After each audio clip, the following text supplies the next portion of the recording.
জাঁকজমকপূর্ণ আয়োজনের মধ্যে দিয়ে বুধবার পূর্ব লন্ডনে এক সেন্টারে অনুষ্ঠিত হলো রয়্যাল টাইগার্স স্পোর্টস ক্লাবের অ্যাওয়ার্ড নাইট 2025।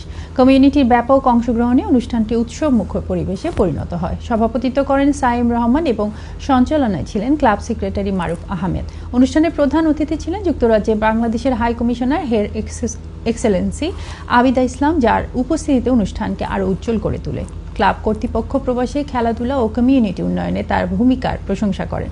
এই সময় ক্লাব প্রেসিডেন্ট নির্বাহী কমিটির সদস্যের পরিচয় করিয়ে দেন। কমিটিতে আছেন cricket manager Azharul Islam Adnan, treasurer Helal Siddiqui, director Musharrafur Rahman, vice president Hasan Abdullah ও secretary Maruf Ahmed. Royal tigers sports ক্লাবে এবছর 5টি ক্রিকেট লিগে অংশ নেওয়ার পাশাপাশি ফুটবল ও ব্যাডমিন্টনও সক্রিয় ছিল। রাতে প্রায় 80টিরও বেশি পুরস্কার বিতরণ করা হয় খেলোয়াড়, স্পন্সর, বিশেষ অতিথি ও ক্লাব সংশ্লিষ্টদের মাঝে।